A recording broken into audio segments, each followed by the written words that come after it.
2, you get me? Channel 2? Do you get me there? On the English, I'm on English. It's the cable going in channel 2.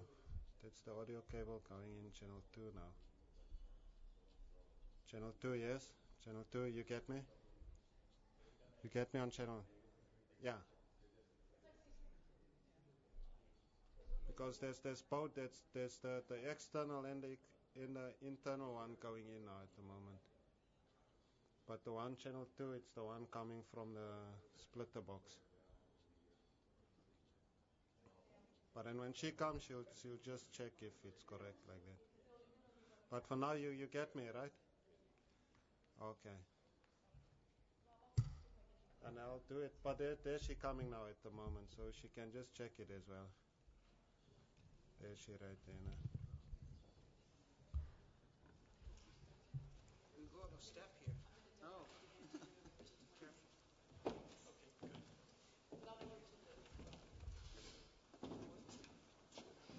Put you in there. Steve, do you want to go on? Yeah. We're actually uniformed to get the cameras.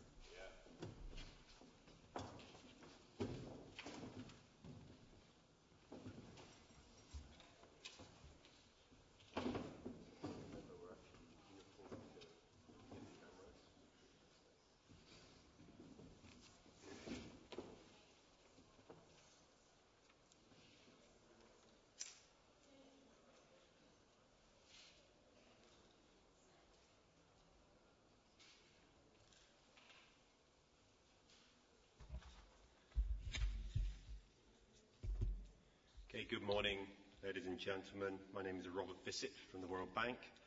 I'd like to introduce you to our three panelists today. Immediately on my right, we have Andrew Steer, who's the Special Envoy for Climate Change at the World Bank. To his right, we have the Honourable Ana Chiava, the Deputy Minister for Environmental Affairs from Mozambique. And to her right, we have Dr. Stephen Zebiak, the Director General of the International Research Institute for Climate and Society at the Earth Institute at Columbia University. So Andrew is going to say a few words, then we'll ask the Minister to say a few words, then Stephen, and then we'll open it up to any questions. So Andrew, please. Thank you, Robert, and welcome everybody. I would like to announce two things today. First, a wonderful little book that we're publishing today called the Little Data Book on Climate Change. For the first time ever, we've sought to bring together, in a very user-friendly form, country by country, all the information that people need sort of at their fingertips on climate change. So whether that's on the adaptation side, what are the risks, what are the threats, whether it's on mitigation side, what are carbon emissions or greenhouse gas emissions, on issues of finance, climate finance, and so on. So this is the hard copy of something that is much, much bigger, something that we launched last week, which is an open database on climate change. And what that does is it brings together a huge amount of data that will be available to everybody for downloading, to use for whatever people want. It will be GIS based, so you can go today onto the World Bank website and you can see a map of the world, you can click on a country, you can look at all the different regions of the country, you can draw down vast amounts of historical data on temperatures, rainfall, weather, climate, vulnerabilities, hazards that exist. You also then can use the leading 15 international models in the world that predict the future. You compare them. So for any point on the planet, you can look forward and you can ask the question, so what are these different models predicting in terms of temperature, rainfall, droughts, all kinds of things? And then you can use also a modeling capacity to ask the question, so what's the impact? What's the impact on agriculture? What's the impact on the threat to cities or coastal areas and so on? And so this has been put together by the World Bank, drawing upon everyone else's data worldwide, and using in particular our disaster risk management, what we call the GFDRR, which is a facility that the World Bank Group houses for disaster risk management. So we launched all that last week, but the second announcement I want to make today is a competition for apps, for applications to bring this vast amount of data, which is available to everybody to download, do whatever you want with, totally transparent, to have apps that will then bring it in a more user-friendly form to people's iPhones, iPads, to computers. And this follows something that we did last year, a broader apps for development. And so last year we opened all of the World Bank databases. For the first time in history, everyone had always had access to the sort of the summary numbers, but we've now opened all of the raw data to everybody. And last year we did an apps for development contest, which was hugely successful. So now you will find lots and lots of applications that you can draw down information very quickly in a very easy, user-friendly form. So today we are launching a competition, and we are asking everybody to compete for apps, and we will have quite generous cash prizes, because we feel very, very strongly that and here's a flyer that sort of lists how to do it, what to do, what we're looking for. And this afternoon we will be having an event that we'd like everyone to come to. It's 2:45 to 5:15 in the main auditorium hall of the local government pavilion. And at that we will show this new climate portal, as we call it, which is a GIS-based system bringing all this data in user-friendly way. And we'll be talking in more detail about this app competition. The World Bank Group believes passionately that data, information in people's hands, that's citizens, policymakers, private decision makers, and so on, international agencies, data needs to inform decisions.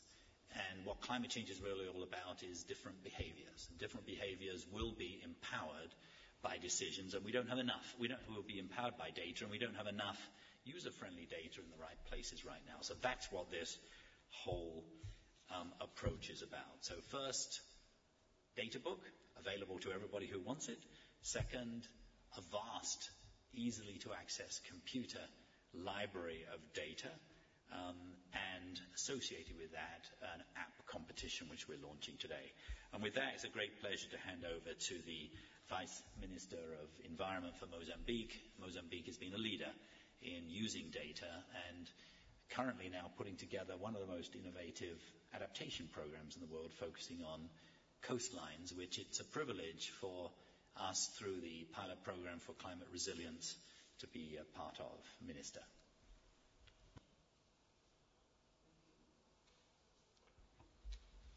Thank you very much for giving us this opportunity to join in this event. I will not develop a lot on our project, as I will have opportunity on Monday to talk about this project on resilience to climate change in Mozambique, which is huge, mainly on the coastal areas where the droughts, where the floods and climate change impact have been hitting our coast. I will maybe talk about this launching today, which is an opportunity for all the governments to join, to make sure that we have information on climate change. Mozambique is vulnerable, has the geographical location. You all know that Mozambique has been hit by floods, Mozambique has been hit by droughts, Mozambique has been hit by cyclones. So we are really vulnerable due to our location. And we have a long coast, so our challenge is huge at the coastal line. If you could see our pavilion, you can see how much information we have on how much heat we have been in the last 4, 5, or 10 years. Mozambique need information. All the governments need information. We need to assess the climate data to make the best use of water resources, and also to plan for the extreme floods, like I'm saying, the cyclones, the droughts that afflict our country on a regular basis. Local people also need information to know exactly when to put the seeds on the land, when the floods are coming, when the droughts are hitting, when the cyclone is coming, so they can maybe move upstream, because most of them live downstream, and maybe about 60% of our population live along the coastal line. So most of them, they've been hit when there is floods. Most of them, the livelihoods depending on the rivers.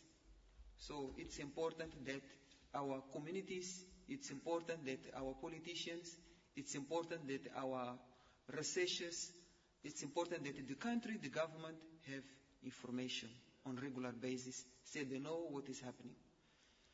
So I strongly support efforts to make climate data open and accessible to public use.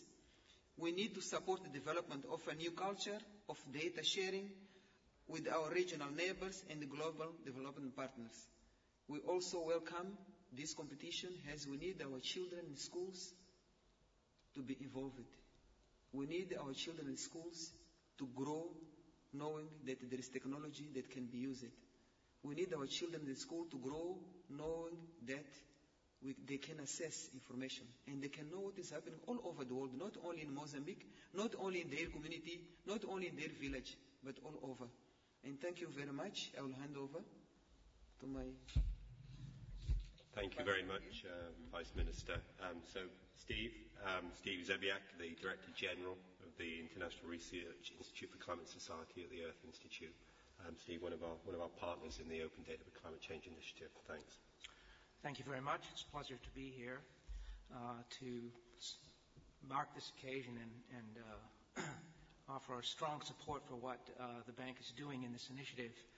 I represent an institute, the International Research Institute for Climate and Society, which is working to try to tap science in building better capabilities to manage climate risks and opportunities. And we work with many partners all over the world in piloting different ideas and trying to bring information to productive use. The issue of climate change is on everyone's mind increasingly. And actually now more and more we recognize the urgent needs to manage impacts of climate that are occurring right now, extreme events and the increasing tolls that they're taking on societies.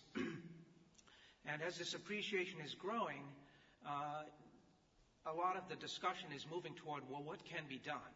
What actually can be done to begin to build resilience right here and now, as well as preparing for longer-term changes that will come. And when we come to that, we immediately come to the issue of what are the basic ingredients you need to begin to act at all. Data and information appropriately tailored to our needs is fundamental. Absolutely nothing can be done without adequate information and data to start with. That's why any efforts like this that are helping to increase the accessibility of relevant information, which is, and by the way, not just climate, but other socioeconomic information that is critical to the real decision and policy making. This is a huge and important step forward. Now, it's in addition to the information, it's how the information is used that is also of great concern. And in that regard, I'd like to just mention the kinds of initiatives that are being developed today in what's generally being called climate services. There's a major effort being organized through the UN system called a Global Framework for Climate Services, which is being discussed here this week. There's another event today, I think. And there are more informal efforts, but increasingly institutions are addressing the issues of climate services throughout the world. And by that I mean the processes that allow better decision and policy making that will tap the right kinds of information. It's not just the information, it's also the institutional relationships between different groups that are engaged in the problems and decisions and those producing information that need to work together. The climate services arena is where we're talking about how we can actually develop a set of good practices, ultimately in the use of information and in how decision strategies can be made more effective. that use that information. So that's strategies in producing, translating, transferring information, as well as feeding into decisions and policies that are appropriately tailored to it. So that's the big picture, but again, without the information to start with, we can get nowhere. And I come back to this initiative and all the work that the bank has been doing. We've been happy to collaborate with you all in the climate portal in some ways in the past, and look forward to continuing to do that. This is really important, and I applaud the effort. Thanks, Steve. No, we've got 5 or 10 minutes if there's any questions. For those of you who are watching this through the internet or in the halls, the material that Andrew and the other speakers have talked about, the little data book, the apps competition, and the Open Data for Climate Change Initiative in general is all available on the website now. Rather than giving you a long web link, I think it's easier with just the worldbank.org site, and you'll be able to access the various resources there.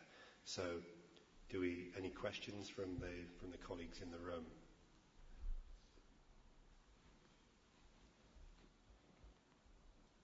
Okay.